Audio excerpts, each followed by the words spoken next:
All right, welcome back to the channel. So, Muhammad Ali speaks out, but not the real one. I guess he's the real one, but his son, Muhammad Ali Jr., says that the Black Lives Matter is his father would not have liked it and would have thought that it was racist. Okay, let's talk about what Muhammad Ali Jr. has to say about what his father would have said. Don't you love this trick? Don't you love this trick? Let's talk about that in this video.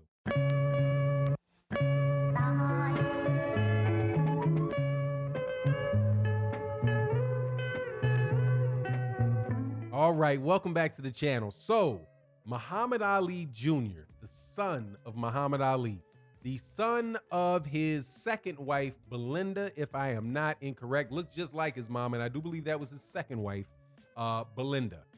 Belinda is, if you don't know who Belinda is, if you ever saw the movie Ali, when he was in 1974, he was in Zaire to fight George Foreman. There is a rumor that that his wife, flew to Zaire and found Muhammad Ali having an affair with with the future mother of Layla Ali, whose name is Veronica Porsche. So it went from Belinda to Veronica Porsche, right? So this guy's mother, Muhammad Ali Jr.'s mother, to Layla Ali's mother, right? And so that's who you know who Belinda is. That was the person who was played. I do believe Nona. I think maybe did Nona Gay play her in that movie? Anyway, that's who Muhammad Ali Jr. is. That's how his relation to Muhammad Ali Sr. Now, Muhammad Ali Jr., we just call him Jr., says that his father would have thought that Black Lives Matter was racist. He goes into how the protesters are, that there's not all bad policemen are bad, and the whole spiel, right? The whole spiel. And but the gist of it is that his father would not have agreed what was going on. He would have condemned them as being racist. Now, this is my thought on the matter. It is, first of all, I'm not the biggest fan of BLM. Not the biggest fan of the organization. I'm not a tremendous fan of organizations that are thrust in the front of the Black community and labeled as the leaders, by people within that group and people outside the group to whom you are actually protesting, right? So you see all of these banners with different companies saying, I support Black Lives Matter. I support Black Lives Matter.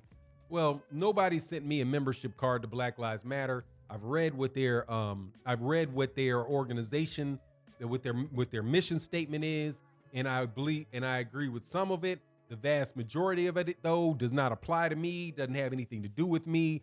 And as a consequence, I don't understand, like, if they're going to start asking for these type of things from people, right, then they're asking, if that's what they're going to ask for, if that's what they're pushing for and that they're negotiating for, then they're pushing and negotiating for things that are not connected to me. So now, while I love the fact, and I think that they were very good at using that name, that Black Lives Matter, because you have to say, yes, is that true? Black Lives Matter. Yes, they matter to me. Some other people they don't matter to, right? But they matter to me. So if it's a statement and just a slogan that, hey, Black Lives Matter, cool, I'm with it. But if it's an organization whose name is, who is trademarked Black Lives Matter, kind of like you can have some soda, that's called, you might have a drink in this cup, and it could be, if this was a pop and it was labeled all natural orange juice, right? But you look, when it says all natural, you look up and you see there's a little circle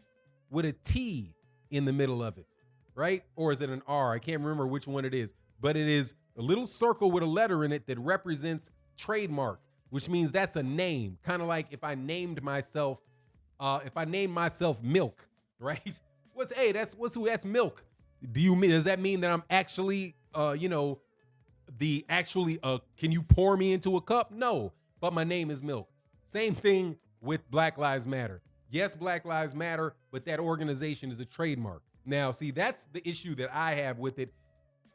And that's my issue. So I'm not somebody that is going to sit up and is going to jump up and down and defend that particular organization. Now we can have different conversations with that, but getting back to Muhammad Ali, it's Muhammad Ali Sr., Jr. For him to say that about what his father would think, that to me is one of these ploys that people put out there it's kind of like what people would say whenever you raise an issue. Oh, what would Martin Luther King think? What would Martin Luther King think? How could you throw a bottle don't throw a bottle at a window. What did Martin Luther King die for? You're insulting the memory of Martin Luther King. So when I was a kid, for years and years and years, whenever anybody would, say something that might be inflammatory, that Europeans could consider inflammatory, they'd always shove a picture and the words of Martin Luther King in your face and make it act as if you are resisting the black movement by resisting them, right? So it's a common tactic, but people don't really ever think about Martin Luther King. Look, Martin Luther King was 39 years old when he passed away, and he passed away in 1968. For the last 3 years after the civil rights, after the passage of the Voting Rights Act, dude, his viewpoint on the world and wars and things like that shifted dramatically. So you can't tell me based on the speech that he had in 1963 what he would be thinking in 1980, because he would have had an entire life to change his viewpoints, right? So my thing is, when he says this, when he says this about Muhammad Ali, like I'm forced to think, okay, well, what do I know about Muhammad Ali? Muhammad Ali joined the Nation of Islam, and he was a member of the Nation of Islam all the way until Elijah Muhammad passed away. And he never left the Nation of Islam. He never left the Nation of Islam until the Nation of Islam broke up between Louis Farrakhan and Wallace Muhammad. I do believe the name is Wallace Muhammad. Muhammad Ali went the direction of the more orthodox Islam, right? Now, I'm sure he changed some views in his older, as you mature and you change, but I doubt very much that a guy that would join the Nation of Islam, a guy that would protest the Vietnam War and be willing to go to jail for it, would have an issue with young black people out there in the streets trying to end racism, trying to figure out a way to end police brutality, right? Because that is what the vast majority of the young black people out there are trying to do, right? Now, my issues with the organization Black Lives Matter is one thing, but what the kids are actually trying to do is something totally different, and adults are trying to do. I got friends my age that said they were out there protesting for a week in California. This is not some situation where it's where you're discriminating against somebody based on their color, and nor does it seem like it's something that Muhammad Ali would have been against through any point in time in his life. So most likely why, now I did listen to what his son had to say though. And I do believe, and I read it, I won't read it here. And I do think you guys should go look at it. I do think there's some grains of truth in what he's saying, because he brings up the fact that he seems to allude to the fact that there's a lot of people involved in these protests and a lot of people involved in the stuff that's going on that have nothing to do with Black Lives Matter. With the concept of ensuring that black lives are protected. How about I put that way? That ensuring that black lives are protected against the potential of police brutality. There's a bunch of people that are out there for that, and I have no clue how in the world that what they're saying and what they're doing could be called racist at all, unless you're saying by defending yourself as a black person that you are separating your interest from other people's. It really doesn't make any sense. But I think that there is a grain of truth in what he's saying regarding people that are out there that are doing things where they're not really working to ensure that the lives of black people are protected from police brutality. I think that they're out there. Some people are out there just to cause, their